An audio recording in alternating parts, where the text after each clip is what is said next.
Survey నిర్వహణ చేస్తున్నటువంటి సందర్భంలో వారికి వారి స్నేహానికి కూడా ప్రత్యేకమైనటువంటి అభినందనలు తెలియజేస్తూ నాకు చిన్నప్పుడు చాలా పైరు కల్పించేటువంటి సబ్జెక్ట్ మ్యాథమెటిక్స్. ఆ మ్యాథమెటిక్స్ సంబంధించినటువంటి టీచర్ గారు ఈ రోజు మీ అందరినీ కూడా అభినందన చెప్పలేదు. రిటైర్మెంట్ అనేది అది చాలా మాత్రమే, నాకు చూస్తాను అక్కడితో ఎక్కువ కూడా లేదు. తర్వాత చాలా చూస్తూ ఉంటుంది. రిటైర్మెంట్ తర్వాత వారికి నచ్చినటువంటి అంశాల్లో వారు మరింత కృషి చేయడానికి చాలా సమయం దొరుకుతుంది. ఇంతకాలం కూడా మిమ్మల్ని అందరినీ కూడా బాగా చదివించడానికి, మిమ్మల్ని అందరినీ వృత్తిలో చూసుకోవడానికి టీచర్ గారు చాలా కృషి చేశారు. ఇక్కడి నుంచి ఆవిడకి కొంత సమయం దొరుకుతుంది, సొంత సమయం కుటుంబంతో గడపడానికి, అదేవిధంగా తమకు నచ్చినటువంటి విషయాల్లో కొన్ని అధ్యయనం చేయడానికి కూడా సమయం దొరుకుతుంది. కనుక టీచర్ గారికి నేను చెప్పేది ఏంటంటే, ఇప్పుడు మీకు చాలా సమయం ఉంది.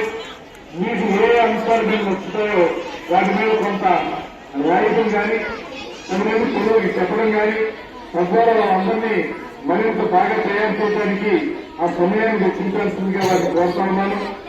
అదేవిధంగా వారి భర్త గారు కూడా ఎల్ఐసి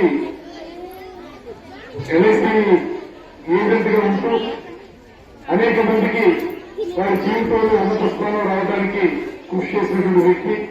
ఆ దంపతులు ఇప్పటికీ కూడా ఇప్పుడు మనం కోరుకోవాల్సింది ఒకటే, అదేంటంటే సంపూర్ణమైనటువంటి ఆరోగ్యం లభించాలనేటువంటి మాట కోరుకోవాలి. జీవితాన్ని అందరినీ కూడా నిండు నూరేళ్లు ఆనందంగా ఉండాలని మనస్ఫూర్తిగా మన అందరిలో కోరుకుంటున్నాను. ఎవరైనా సరే మీరు అందరూ కూడా చెప్పాల్సింది ఏంటంటే, ఆల్ ది బెస్ట్ మేడం అని చెప్పండి. ఏం చెప్తారు అని చెప్పాలి. ఆవిడ భవిష్యత్ జీవితం బాగుండాలని మనందరూ కూడా కోరుకోవాలి. అదేవిధంగా ఈ కార్యక్రమాన్ని ఇంత అద్భుతంగా ఏర్పాటు చేసినటువంటి హెడ్ మిస్సెస్ గారికి, ఇతర పెద్దలందరికీ కూడా ప్రత్యేకమైనటువంటి ధన్యవాదాలు తెలియజేస్తూ, నాకు తెలిసి ఒక టీచర్ గారు అలా రిటైర్ అవుతుంటే ఇంత పెద్ద ఫంక్షన్ జరగడం చూడడం ఇదే మొదటిసారేమో అనుకుంటున్నాను నేను. ఎందువల్ల అంటే చాలా చోట్ల రిటైర్మెంట్ జరుగుతారు, కానీ ఆ సహాధ్యాయులు అధ్యాపకులు ఉంటారు, లేదా ఇతర స్టాఫ్ ఉంటారు. చెప్తే పిల్లలు కూడా వచ్చి కూర్చుని ఇక్కడ మీరందరూ కూడా మేడంకి ఆలోచన చెప్పడం అంటే ఆవిడ గురుకులు ఆవిడకి లభించినటువంటి ప్రత్యేకమైన అదృష్టం అనేటువంటి మాట కూడా ఈ సందర్భంగా తెలియజేస్తూ ఆవిడ పరిస్థితి బాగుండాలని, అదేవిధంగా మీరందరూ కూడా ఆవిడ కూర్చుందండి.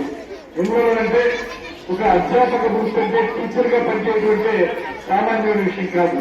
అందులో మ్యాథమెటిక్స్ లాంటి సబ్జెక్ట్ కి టీచర్ గా ఉండడం అంటే అది చాలా గొప్ప విషయం.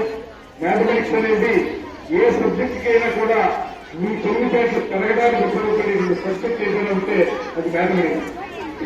ఆ రకమైనటువంటి సబ్జెక్ట్ ఎంతగానో అద్భుతంగా చేసినటువంటి మేడం గారికి మరొకసారి అభినందనలు తెలియజేస్తూ మన నిడదవోలు మండలానికి చెందినటువంటి టీచర్లు మీరందరూ, ఈ స్కూల్ వారు ఉన్నారు, వేరే స్కూల్ వాళ్ళు కూడా ఉన్నారు. మీరందరూ కలిసి జరిగినటువంటి పోటీల్లో, త్రోబాల్ పోటీలో జిల్లా నెంబర్ 1 వచ్చారు. అందుకు వారికి అందరూ కూడా అభినందనలు తెలియజేయాలి. ఇప్పుడు మళ్ళీ వీళ్ళు ఈ జిల్లాలో నెంబర్ 1 వచ్చారు కనుక స్టేట్ కాంపిటీషన్ లోకి వెళ్తారు. మనందరూ ఏం కోరుకోవాలి, స్టేట్ లో కూడా నెంబర్ 1 రావాలి మన వాళ్ళని చెప్పి మనం కోరుకోవాలి. అవునా? స్టేట్ లో నెంబర్ 1 వస్తే, వాళ్ళు నెంబర్ 1 వస్తే మిమ్మల్ని నెంబర్ 1 గా తయారు చేస్తారు.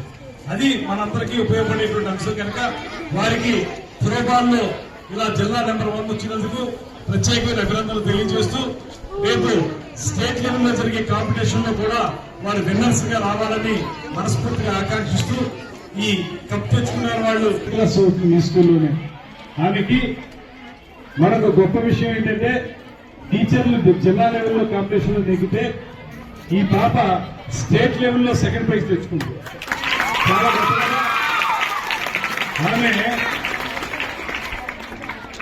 ఆమె ఈ పోస్టర్ తయారు చేసింది. ఈ పోస్టర్ ఏంటంటే సస్టైనబుల్ అండ్ గ్రీన్ ఎనర్జీ, అది దాని మీద అనమాట. అంటే ఇప్పుడు